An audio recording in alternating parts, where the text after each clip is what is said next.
Hi, I'm Femi OK. And I'm Dan Ming, and you're in the stream. Today, is Antifa shutting down fascism or raising its profile? We'll look at the origins of the anti-fascist movement and how it's impacting politics today.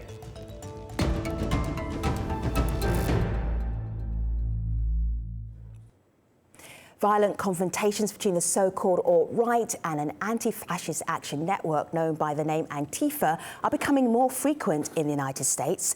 In Charlottesville, Boston and other US cities, far-right and white nationalist rallies are being challenged and sometimes shut down by black-clad protesters affiliated with various far-left groups, including anarchists and socialists. They believe that using violence as a protest tactic is justified to fight white supremacy and authoritarianism.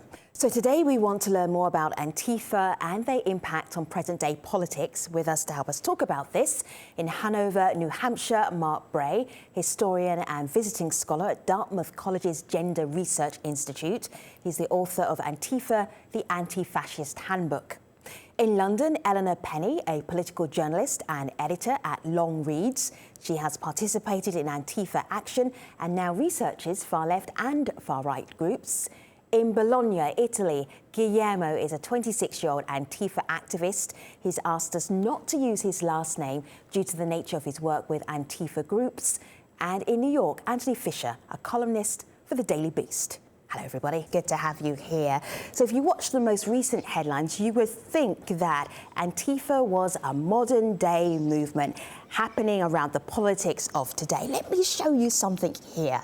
Remembering the Battle of Cable Street, the day East London stood up to the far right and took on Oswald Mosley's black shirts. He was a politician back in the 1930s in the United Kingdom. And this is some video, some newsreel brought to us via Reuters. Have a look at this. Communists, laborites and Jews jammed the fascist route, resisting the peaceful efforts of the outnumbered police to clear the way. Incensed by black shirt, anti-red, anti-Jew propaganda, Highby and Boroughs unsuccessfully petitioned the Home Office to forbid the march. Now the crowd take matters into their own hands. Mounted police come to their colleagues' help. Batons are drawn and heads broken as the anti-fascist demonstrators resist efforts to disperse them.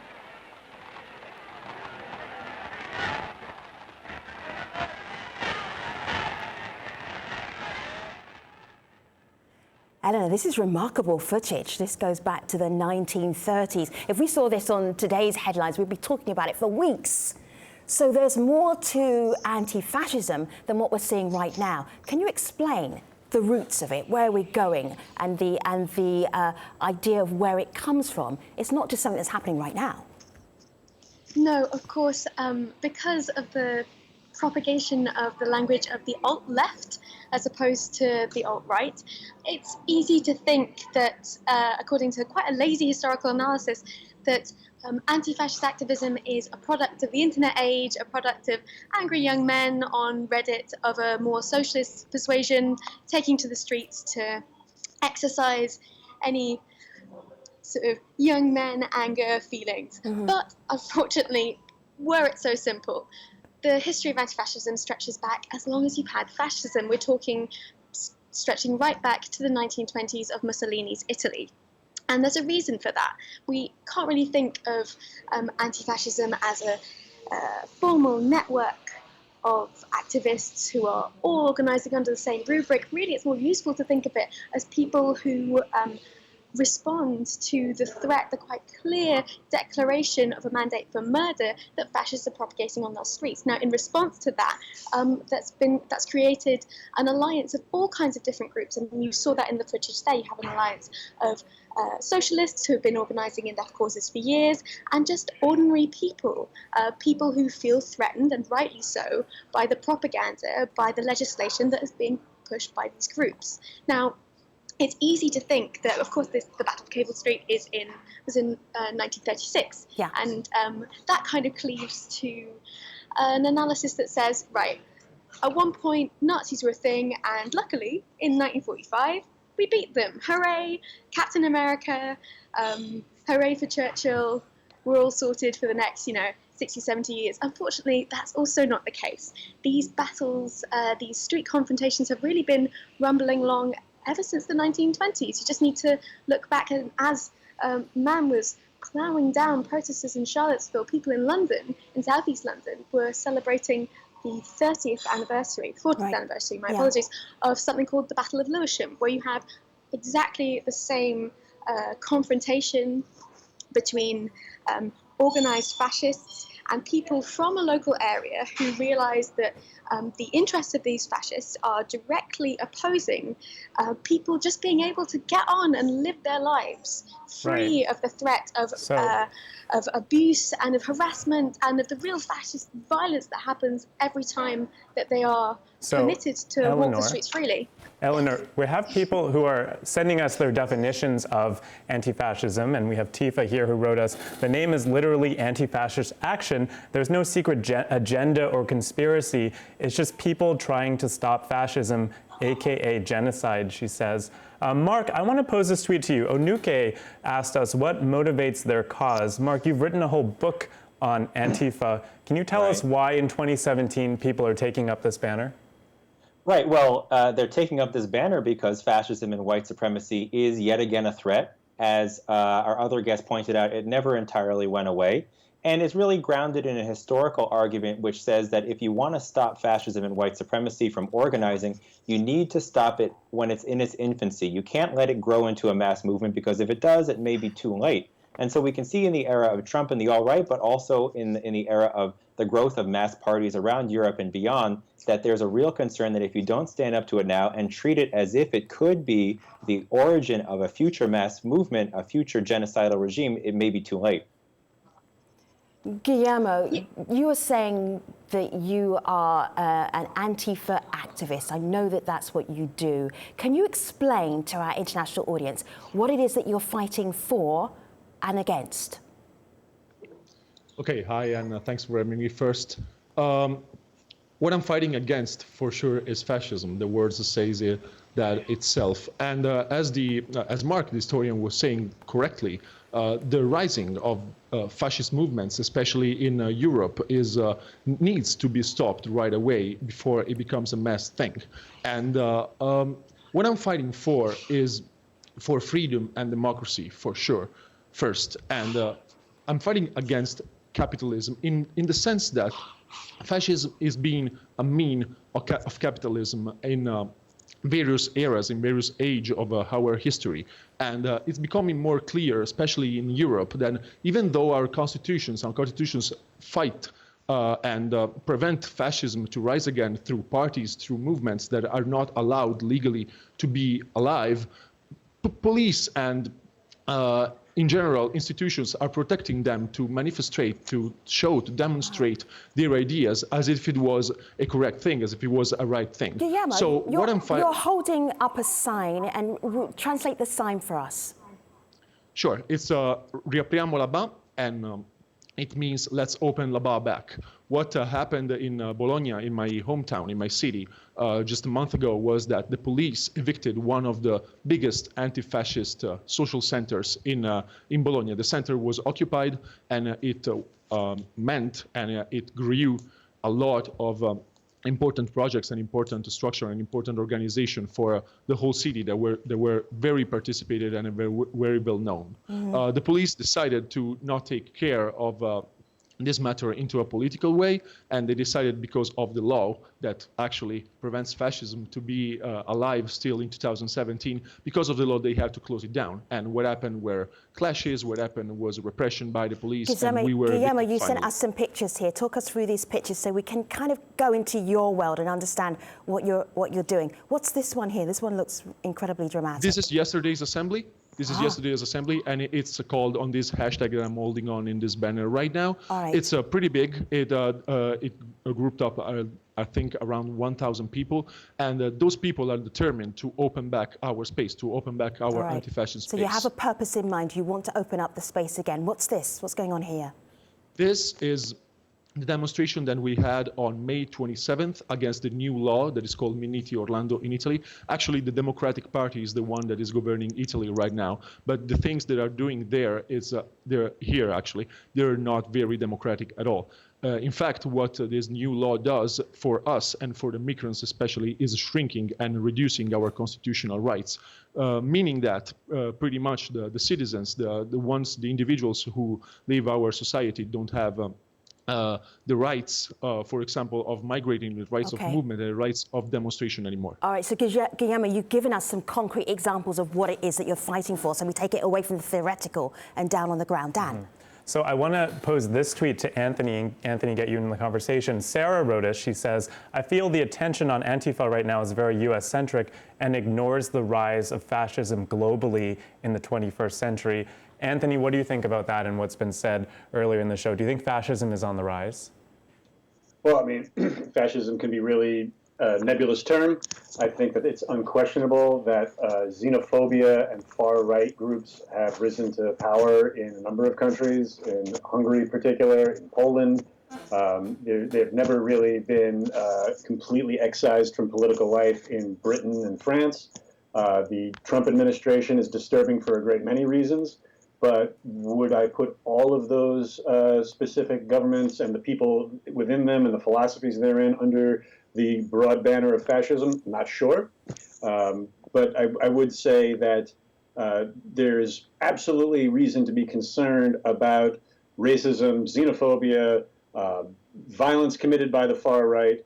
But at the same time, I would caution against adopting tactics that are remarkably similar to those used by the far right historically, including vigilantism, masks, and basically being the self-arbiters of acceptable violence, basically deciding that this particular people with bad ideas are deserving of violence, extra-legal violence. Mark? Well, that kind of misses the degree to which what we're really talking about here is two forms of illiberal politics, right? So you have the anarchists, socialists, and communists of anti-fascism on the one hand, you have the fascists on the other. Neither side is classically liberal, neither is in the center of the politics, but by buying into the notion of extremism and equating anyone who pursues revolutionary action with those who pursue genocidal fascistic action, you're really blending over much of the political spectrum. And it's very ahistorical and not missing how fascism is not just defined by violence, it's not just defined by shutting down meetings, but by a much broader politics, and that this is a political struggle that can't just be boiled down to tactics. Well, I did not equate the two, and if for those international viewers who might not be familiar with the reason I'm invited on this program right now is I wrote a piece for the Daily Beast in which I repeatedly and explicitly did not equate Antifa with neo-Nazis. I said that neo-Nazis are worse in both word and deed. I said that neo-Nazis kill people. I said that Antifa does not. That said, I don't think that groups of people who are, by definition, wearing masks and engaging in black bloc tactics, which are, by definition, used to anonymize themselves. I don't put my faith and trust in people who will not be held accountable in any way as the arbiters of violence. And those people have already defined the word Nazi down to a level that I don't think is acceptable. They have attacked people who I think have really bad politics, but I would not say are Nazis. They've attacked journalists. Anthony, Eleanor is frowning so deeply. Go ahead, Eleanor.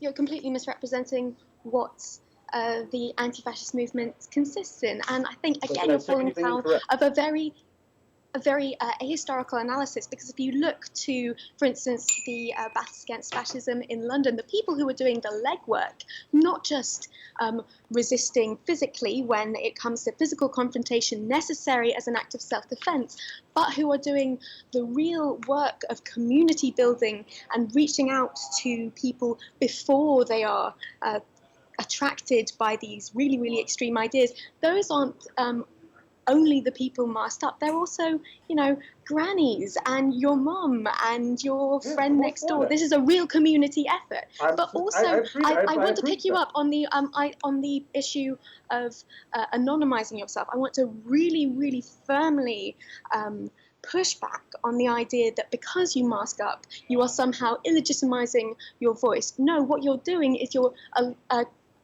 allowing the movement to continue, because when you fail to mask up, sometimes that will be used against you in a court of law to prosecute you from laws that are specifically designed to repress protests like this. would that tactic be acceptable? Would masked violence from a group whose politics you find offensive and attacking journalists for covering that violence, would that be something that you would excuse? I don't excuse attacking violence, but I think what you're doing is really aiming at the low-hanging fruit there, wouldn't you say? I mean, if people want to engage in community action, if people want to resist Nazis, if you want to put 50,000 people together to humiliate 200 far-right trolls, I'm all for it. What I don't approve of is winking at people who have decided, I know who deserves to be punched, and they continue to define Nazi down. But then, both of you, I'd like to get Mark back into the conversation here. So Mark, we got this tweet, I found this tweet from Jelani Cobb, he's a writer for The New Yorker. He said, "You don't win wars by alienating thousands of allies in hopes of demoralizing a single soldier. I believe this is called hustling backward." Mark, do you think that Antifa alienates others on the left who prefer a more nonviolent approach to demonstration? Well, the fact of the matter is, historically, there's going to be a range of perspectives on the acceptable strategies and tactics of all sorts of politics. The question is, how can we get on the same page and work together? And the experience of Europe shows that you can have a militant wing of an anti-fascist movement with a wing of an anti-fascist movement that does not necessarily engage in those tactics and work together and push in the same struggle. They're not necessarily antagonistic. And also we can see that we need to ground this conversation in the historical examples of Antifa groups successfully shutting down fascist organizing. In my book, Antifa, the Anti-Fascist Handbook, I have dozens and dozens of examples of this kind of politics stopping small and medium-sized anti-fascist groups before they grow. People should really investigate the historical empirical example before making statements about what kinds of strategies do or don't work. Guillermo, when Anthony was talking about people being masked up, I hope you don't mind us telling our audience this. You were going to come on anonymously on this show because of the work that you do. Why did you decide to show your face in the end? Because I don't think I have anything to hide at first. Well, what I do what people do when they mask up is exactly what Helena said. They're trying to allow the movement to continue, because what the police will do is use that on the court against yourself and against your comrades that are trying to fight fascism, which would not be allowed to exist in democratic institutions if it was not the case of 2017 in Europe and in the Western world in generally today. Institutions and the force of the law, the force of order, should prevent fascism to be manifested, to be demonstrated in any way, shape, or form. But since they're not doing that, we're just trying to prevent that to happen and prevent that to grow. And when we mask up, it's exactly because of that. So we got this tweet from Steve here in the US. Eleanor, I actually want to read this tweet out for you. From Steve, he says, "I'd prefer Martin Luther King's strictly nonviolent approach, but that only worked when white supremacy could be shamed. I'm not sure it can be anymore." And then he expands, he says, "In Charlottesville, actual Nazis and KKK members marched openly and unmasked. They've become normalized, expected, just another valid viewpoint." So Eleanor, there's a sense of urgency here. Do you think we're living in an exceptional moment? Yes and no, because as has been pointed out, these views have been really rumbling on for the past 100 years in their current formation. And of course, when you go to white supremacy, that dates back many, many more hundreds of years. But so in one sense, it's these views are very normalized in certain tranches of society. But what is extraordinary is the wonderful work that's been done over through the civil rights movement and kinds of activism like that, to push back on a sense of normalcy, to reframe what kind of people are considered legitimate citizens, what kind of people are allowed to have a political voice. That is being really, really challenged by the discourses that are being emboldened by all kinds of factors, the Trump administration in particular. And I'm very glad that the viewer, whoever you are, hello, picked up on Martin Luther King, because I think it's very important to remember that when especially people on the right, people in the media come out and decry the protesters as thugs, as people who have no interest in society, all they want to do is tear everything down. That's exactly the language that was used to condemn Martin Luther King, who is now, of course, a darling of the liberal establishment. And we forget that he didn't just say that the KKK were a threat to black life in America and to the life of all oppressed peoples. He called liberals a threat precisely for condemning the sometimes violent tactics that people of color were forced to use simply to defend their own lives. And if we're talking about reaching out to people, reaching out beyond people who are already in the anti-fascist movement to persuade them that sometimes these tactics are necessary, well, we already have in the law the idea that sometimes if you are if your life is threatened, you are allowed to use certain tactics to defend yourself. Anthony, go ahead. Yeah, so it's interesting that you bring up Martin Luther King, because I've taken quite a bit of heat since my post went live as some kind of apologist for reprehensible views that I have unequivocally condemned my whole career. But in espousing nonviolence and the effectiveness of nonviolence, I have basically been accused of saying that both of these arguments are of equal merit, and that is not the case. I don't think there is anything of merit about a white ethno-state. There's nothing of merit about humoring racist ideas. You can reject Anthony, those let me ideas. play this to you, because I'm interested in how you would deal with this. I know your approach is very different from Mark and Eleanor's and Guillermo's. This is the white nationalist Richard Spencer. He's a very well-known figure in the United States. This is him talking to us on Al Jazeera last year. Have a listen. We just have to say, this is not your country. You might very well be a wonderful person. You might very well have something to give to the world, but this is ours, and it's not yours. So we can respect you, but you're not going to come here. We don't have to call everyone a criminal. All we have to say is, this is ours. We are a nation. You are a nation. We respect you, but you're not going to live here.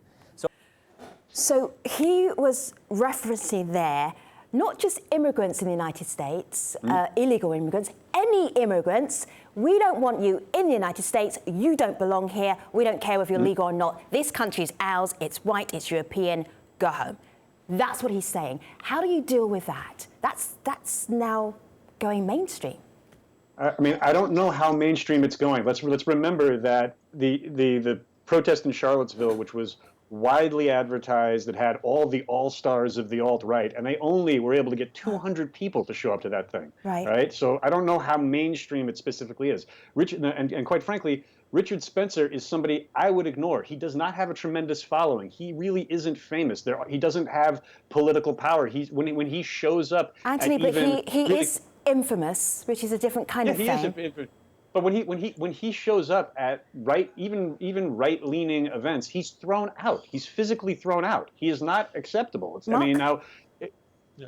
But the other part of the story is that if you look at polls that show that many, especially conservative white people, feel that white Christians are among the most persecuted in the United States, or you look at opposition to affirmative action, or you look at anti-immigrant sentiments, you can see how, although, yes, most Americans don't agree with everything Richard Spencer says, the power of the alt-right and the power of white supremacist and fascist politics is the degree to which they can infiltrate popular conservative opinions, not necessarily in the same way, but pushing a xenophobic message, pushing an essentially subtly white nationalist message. And so part of the argument that anti-fascists make is that you need to organize against the far right, even if it's marginal, because it can have circuits to power. And historically, when fascism and Nazism gained power, there were actually very few self-identified fascists or Nazis, but they managed to win over conservatives, win over industrialists and agriculturalists. So that's part of the conversation, is also short-circuiting groups that are small and marginal.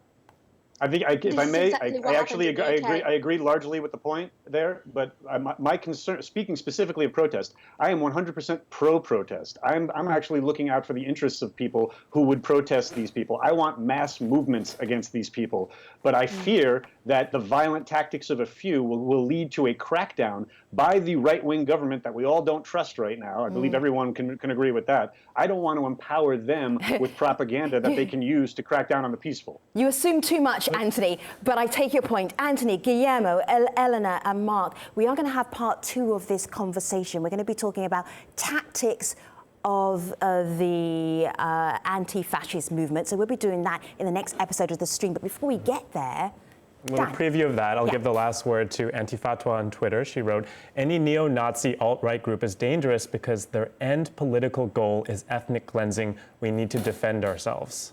All right, thank you very much for watching. Our conversation continues online as always, #AJStream. And this conversation continues in the next episode of The Stream. See you soon.